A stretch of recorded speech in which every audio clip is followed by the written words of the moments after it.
Hi, welcome, and welcome to the channel. My name is Tessie, and you are on Chats with Tessie. And I hope you're having a wonderful day. If you somehow managed to find your way to my channel, I'm so happy to have you here.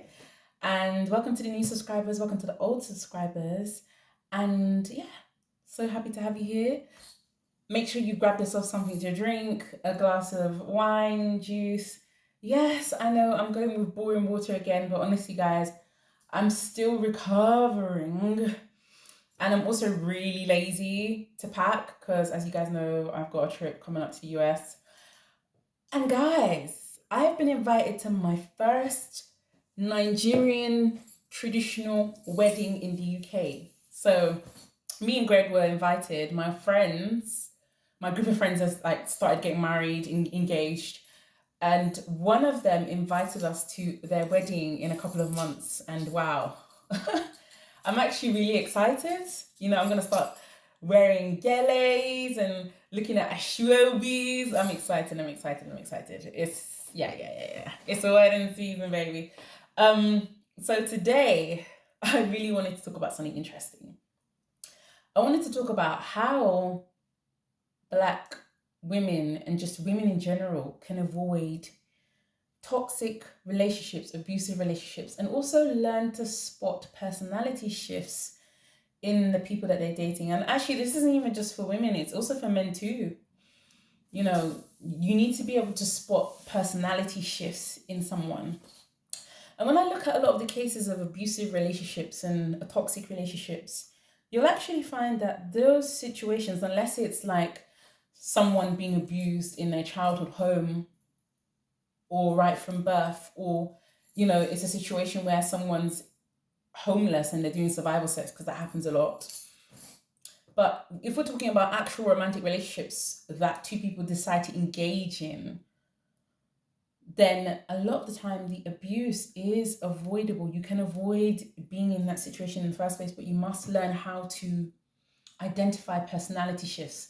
I've spoken about Othello on my channel before when I did the whole literature review of beautiful women who perished because they weren't emotionally intelligent, and unfortunately they were with abusive men. With Othello, essentially the entire story of Othello is Othello having one massive mental breakdown before he eventually kills his wife. That's essentially what it is. Right from the start, Othello has a massive mental breakdown, and Desdemona cannot spot the changes in his personality, which is why the abuse escalates. And she doesn't understand where this change is coming from either. On top of that, right, she's not emotionally intelligent or aware enough to identify the differences in his personality. And that's another huge thing I need ladies to understand. Okay, so before I go into what I want to talk to, because I think what I want to say is quite unusual.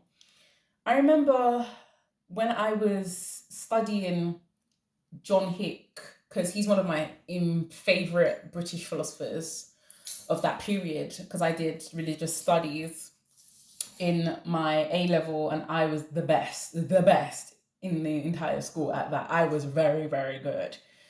I remember I used to sit down and just have chats with my lecturer. But why did he do this and why did he decide this?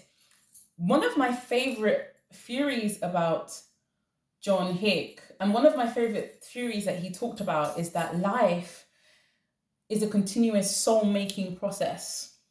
So what does that mean? That means that you go through trials and tribulations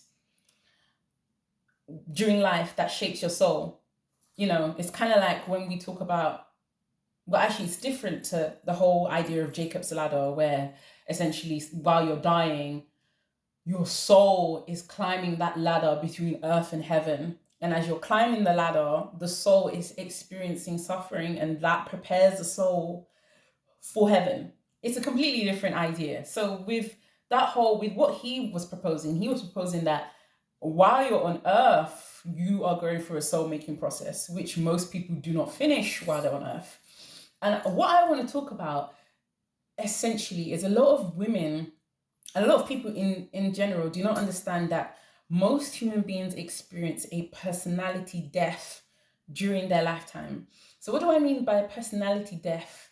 I mean, if you look at the kind of person that you were 15 to 20 years ago, it's not, you're not the same person. And the changes are not small, they are significant changes. So, um, if I look at the kind of person I was 15 to 20 years ago, it's definitely not who I am now. My entire thought process, entire value system, my entire way of thinking, my entire way of acting, and my entire way of just being is completely different.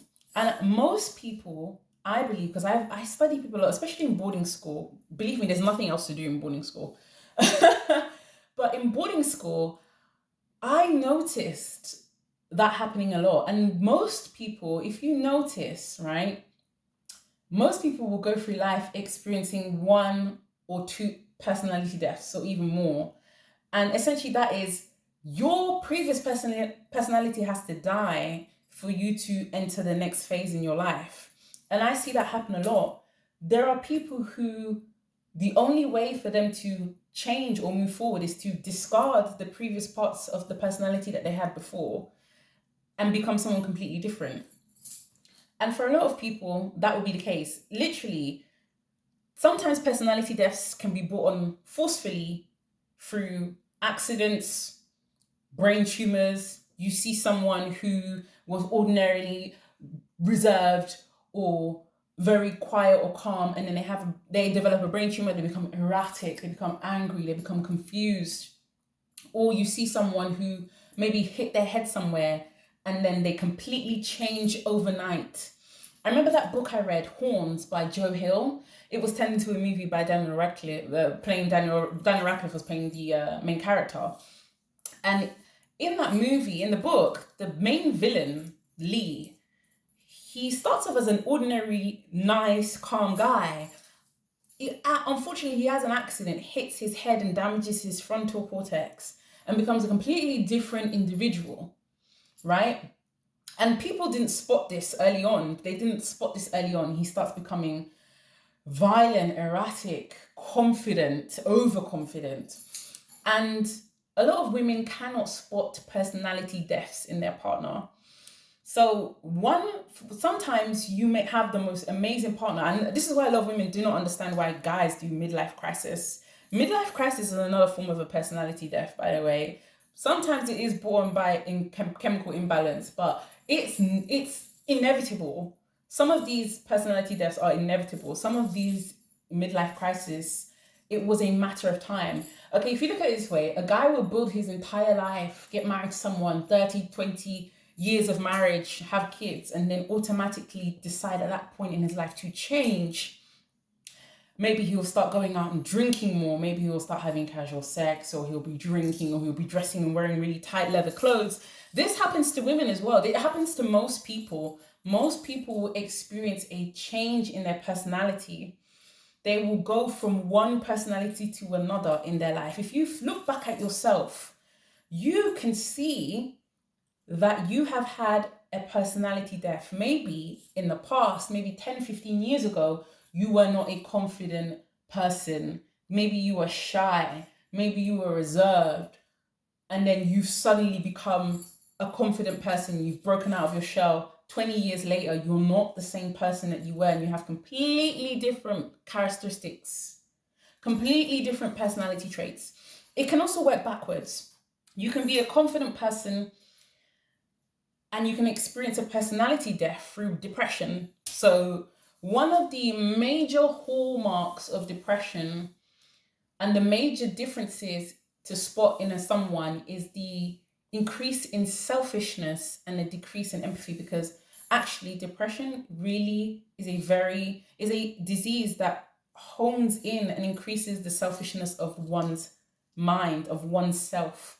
Because when you are so stuck in your pain, you cannot be there for anyone else, which will cause a decrease in empathy. You actually stop feeling empathy for other people because all you can think about is how miserable and unhappy you are. And we're talking about clinical depression. This can force a personality death. where someone who was previously completely different becomes a completely different person, right? And you will experience a decrease in empathy, and that usually leads to a breakdown in relationships. It becomes a self-fulfilling prophecy because you cannot maintain a relationship with people if you cannot be there to maintain the relationship, be present both physically and mentally. So a lot of women do not understand, right, how to spot personality deaths and shifts in their partner. They all say, he started off being really charming, he started off being really incredible, really amazing, and then all of a sudden he turned violent. But there were actual indicators of his behaviors changing, and a lot of women cannot spot someone's behaviors changing, and someone's behaviors changing quickly, fast, or slowly, because behaviors change in different rates. For some people, it will be a change over time, and for some people, it will be a very fast and erratic change. A lot of women cannot spot this, and so they'll enter a relationship with an abuser or a toxic individual, and they will start off describing this person as the most perfect person in the world, whereas in actually there have been several actions that this person has taken that has shown already the breakdown in their personality and the change and the shift. There will be several actions that this person has shown. And a lot of women, unfortunately, because they can't recognize this, they can't actually stop the escalation of this personality shift in this person, and they can't remove themselves from the eventual consequence of being around someone like this, right? So I think a lot of women need to be able to learn how to spot personality changes and personality deaths in people, because this is something I see happen a lot. And most people will experience at least one of this in their lifetime. It's necessary in order for you to change and evolve who you are. But also boundaries. This is a huge one. A lot of women do not understand what boundaries actually mean. Boundaries is not the same as compromises. A compromise is something that can be changed. You can change your compromise. A boundary is everlasting. A boundary is what you tell someone that you want to keep in your life.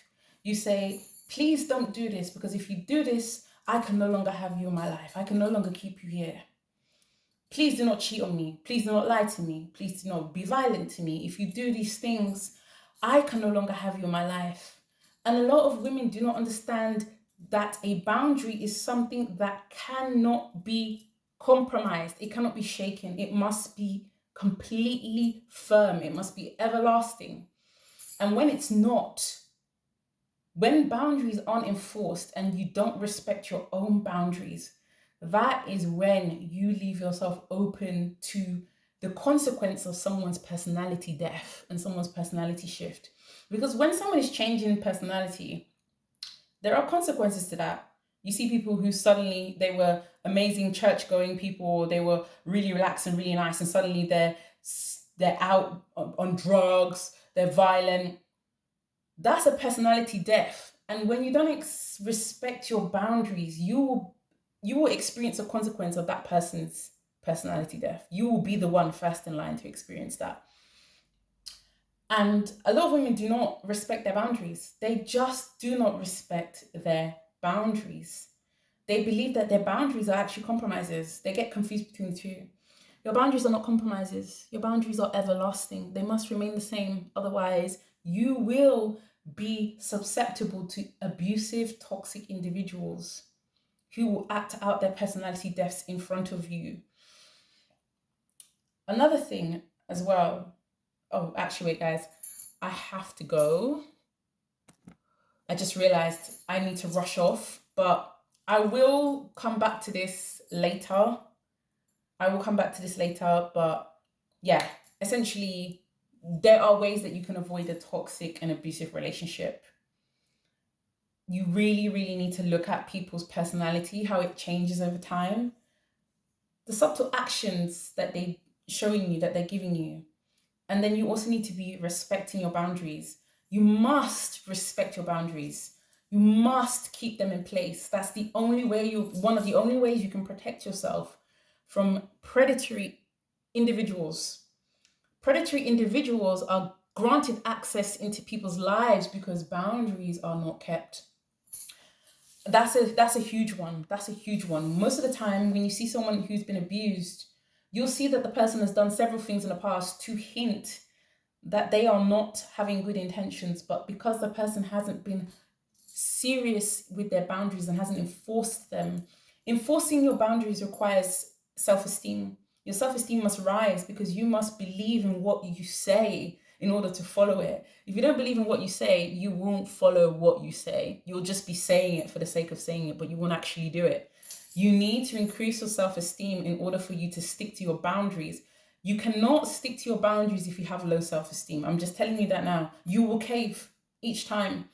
If your self-esteem is low and you have boundaries and someone crosses them, you will cave on those boundaries because you do not have the self-esteem to follow through with things that you promise yourself. That's very, very important.